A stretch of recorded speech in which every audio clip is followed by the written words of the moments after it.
Hello friends, security stock market news channel में आप सभी का स्वागत करता हूं। सबसे पहले इस म्यूचुअल फंड की बात करेंगे। एक फोकस्ड फंड है, हालांकि इसका नाम फोकस्ड फंड है। फोकस्ड फंड की जनरली क्वालिटी ये रहती है कि वो बहुत ज़्यादा पोर्टफोलियो कंसंट्रेटेड रहते हैं। दैट मीन्स कि 30 से ज़्यादा स्टॉक्स नहीं रखते हैं। पर चूंकि ये फ्लेक्सी कैप कैटेगरी से होकर के आता है, इस वजह से हो सकता है फ्लेक्सिबिलिटी हो 30 से ज़्यादा स्टॉक्स रखने की। देखते हैं क्या है। एक साल में रिटर्न की बात करेंगे तो 43% का CAGR है। मैक्सिमम देखेंगे 16% का CAGR है। म्यूचुअल फंड की सबसे ज़्यादा खूबसूरत, अगर कोई म्यूचुअल फंड अगर आपको 10% भी रिटर्न बना के दे रहा है ना, तो उसकी सबसे बड़ी खूबसूरती यही है कि म्यूचुअल फंड के अंदर रिटर्न आपको कंपाउंड होकर के मिलता है। अब दूसरे एंगल से बात करते हैं कि म्यूचुअल फंड तो अल्टीमेटली रिटर्न बना के नहीं देता है, क्योंकि कहीं ना कहीं जो म्यूचुअल फंड के अंदर जो पोर्टफोलियो का कंसंट्रेशन होता है वो आपको रिटर्न बना के देता है। तो शेयर्स के अंदर भी रिटर्न आपको कंपाउंड होकर के मिलता है। एग्जाम्पल के तौर पर कोई 1000 रुपये का शेयर है, 10% उसने रिटर्न दिया तो कितना रुपये हो गया, 1100 हो गया। तो अगले दिन अगर वो 10% रिटर्न दे गए आइदर डाउन साइड या अप साइड, तो वो आपके 1100 रुपये पे देगा, यानी कि 1100 पे देगा आइदर डाउन साइड या अप साइड। तो इसका मतलब क्या हुआ, वो कंपाउंड कर रहा है। 5 साल में 24% का CAGR है। और यही सबसे अच्छी खूबसूरती, इसी वजह से बोलते हैं कि वेल्थ आपकी कहीं ना कहीं इक्विटी ही जनरेट करके देता है, या फिर प्रॉपर्टी थोड़ा सा लिक्विडिटी का इशू रहता है। पर शेयर मार्केट के अंदर करंट के हिसाब से बात करेंगे तो लिक्विडिटी का इशू कम रहता है। देखिए, किसी भी म्यूचुअल फंड के अंदर रिस्क आपका इन्वॉल्व रहता है, क्योंकि वो जो ये डंडियाँ दिख रही हैं ना आपको, ये कितना तेज़ी से ये फ्लक्चुएट कर रहा है। बस इसी फ्लक्चुएशन को आपको संभालना है। मुंह से बोलना आसान है, जब एक्चुअल मार्केट गिरता है ना तो लोगों के परखच्चे उड़ जाते हैं। और यही ऐसा समय चल रहा है। हो सकता है जो लोग बिल्कुल 2-4 महीने पहले ही इन्वेस्टमेंट की दुनिया में कदम रखे होंगे तो उन्हें पता होगा कि पोर्टफोलियो भयंकर तरीके से, अगर इंडिविजुअल स्टॉक्स के अंदर होगा पैसा तो भयंकर तरीके से नीचे होगा। जो बड़े बड़े स्टॉक से, दिग्गज स्टॉक से कुछ लोगों तो मैं देखने वाला हूँ, वारी एनर्जी जैसी कंपनियां खरीदी 3700-3500 रुपये में।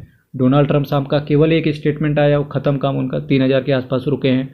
ठीक, तो ये होता है जब कोई कंपनी बहुत तेज़ी से ऊपर जा रही है तो इसका मतलब है बहुत तेज़ी से नीचे भी आ सकती है।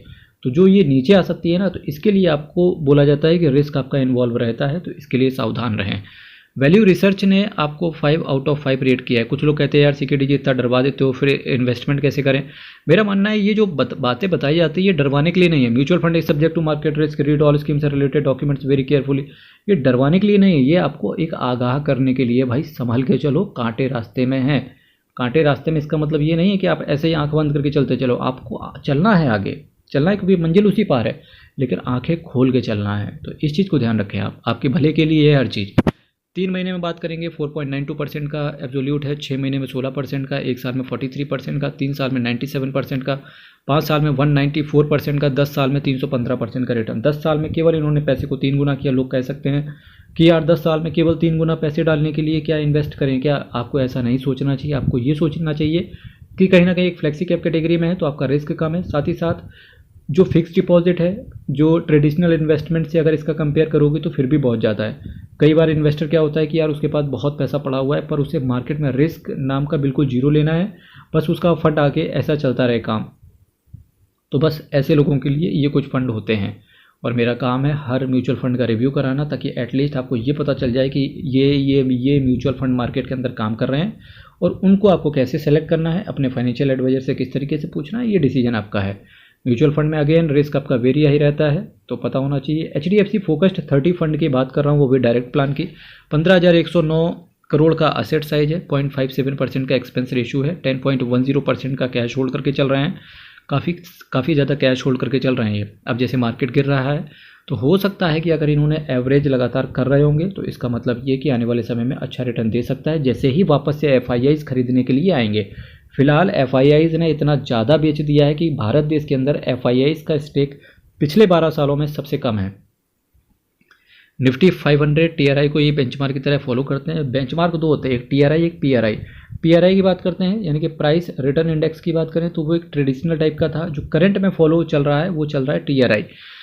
1 साल के अंदर निकलने की कोशिश करोगे तो अलग से एग्जिट लोड 1% का आएगा। एग्जिट लोड आपका सिर्फ ज़िंदगी में एक बार लिया जाता है, वो भी ये कंडीशन मीट आउट नहीं करी तो। एक्सपेंस रेशियो की बात करेंगे, आपसे हर साल चार्ज किया जाता है जो भी आपका ओवरऑल पोर्टफोलियो है उसके ऊपर। अमेरिका ने वापस से रेट कट कर दिया है। इंडिया भारत की एपेक्स बैंक यानी कि रिजर्व बैंक ऑफ इंडिया की बात करेंगे तो वहाँ से पता चल रहा है कि वो केवल सही वक्त आने पर ही रेट कट करेंगे, वो भी अगर उन्हें ज़रूरत पड़ी तो। अगर नहीं पड़ी तो वो नहीं करेंगे रेट कट। इससे आपको क्या शिक्षा मिलती है कि अगर रेट कट आता है, जो कि आएगा क्योंकि फेड वापस से रेट कट कर दिया है, 2-4 रेट कट अमेरिका और कर देगा, उसके बाद इंडिया को करना ही पड़ेगा रेट कट, ठीक है। क्योंकि नहीं तो क्या होगा कि जो इंडिया में बिजनेसमैन है ना, वो बाहर से लोन लेंगे, इंडिया से नहीं लेंगे। इसकी वजह से इंडिया वालों को भी रेट कट करना ही पड़ेगा। और जब अगर ये ऐसा होता है तो फाइनेंशियल सेक्टर में इनका सबसे ज़्यादा स्टेक है 34%। बहुत सारी जो बड़ी बड़ी कंपनियां हैं या जो मार्केट के धनुर्धर हैं, उन्होंने कहीं ना कहीं अपना स्टेक फाइनेंस की तरफ मोड़ लिया है, क्योंकि जब रेट कट आएगा तो सबसे ज़्यादा फायदा फाइनेंस सेक्टर को होगा। तो अगर ऐसा होता है तो वैसा हो जाएगा, अगर वैसा नहीं हुआ तो ऐसा भी हो जाएगा। तो ये चीज़ें मार्केट के अंदर चलती रहती है, बड़ी कॉमेडी चीज़ है। देखिए, अगर आपको किसी चीज़ को लेकर के जुनून है तो बड़ी मज़ा आती है। बात सिंपल सी है। हेल्थ केयर के अंदर पैसा गया है, automobile, technology, insurance, communication services, capital goods, consumer discretionary, consumer staples, construction and metals and mining. किन किन बैंक्स के अंदर या किन किन कंपनीज़ के अंदर पैसा है, जैसे ऊपर सेक्टर थे, उन्हीं सेक्टर के अंदर कुछ कंपनियां रही होंगी, तो स्टेक इस तरीके का है। सबसे ज़्यादा ICICI bank, followed by HDFC bank, Axis bank, Cipla, SCL technology, Kotak Mahindra bank, SBI life, Bharti Airtel, state bank of India. Almost मुझे लग रहा है मैक्सिमम कंपनी होंगी सेंसेक्स से related. Bosch, Apollo hospital, Metropolis health care, Infosys, Piramal pharma, यानी कि बोलो PL pharma, Prestige state, Hindustan aeronautics, Maruti Suzuki, Sapphire food, Crompton Greaves, Nexus select, Karur Vysya, Embassy office, doctor Reddy's lab, take Mahindra, Avalon technology, Escort Kubota, Bajaj auto, united spirit, Eicher motor, Birla soft, blue dart, Cyient, government of India के कुछ bonds वगैरह हैं, Bharti Airtel के partly paid up equity shares वगैरह भी हैं इनके पास, ठीक है। तो टोटल इनके पास करंट में 30 शेयर के आसपास ही हैं। कुछ गवर्नमेंट ऑफ इंडिया के बॉन्ड्स वगैरह हैं, वो इनकी फिक्स्ड इनकम वाली सिक्योरिटीज़ हैं। JM flexi cap fund direct growth, flexi cap में अगर आप देख रहे हैं तो JM फ्लेक्सी कैप का रिव्यू आप जरूर चेक करना है। HDFC के flexi cap, HDFC focused fund भी है, HDFC फ्लेक्सी कैप भी है। जो ये फोकस्ड फंड है वो भी एक फ्लेक्सी कैप तरीके से ही है, क्योंकि फ्लेक्सी कैप और मल्टी कैप में डिफरेंस ही ये होता है, क्योंकि फंड मैनेजर के पास पूरा अधिकार होता है फ्लेक्सी कैप के अंदर, जहां वो चाहे इन्वेस्ट करे। और generally fund manager flexi cap के अंदर लार्ज कैप्स को सेलेक्ट करता है, वैसा ही ऊपर दिखने को मिल रहा है। Bank of India flexi cap, पारंपरिक फ्लेक्सी कैप को बिल्कुल मत भूलना, उसका भी रिव्यू आपको चेक करना है। वीडियो आपको मल्टीबैगर म्यूचुअल फंड्स के नाम से प्लेलिस्ट पड़ी हुई है, वहाँ पर मिल जाएगा। HDFC AMC की बात करेंगे तो 7,77,480 करोड़ का इनका एसेट अंडर मैनेजमेंट है।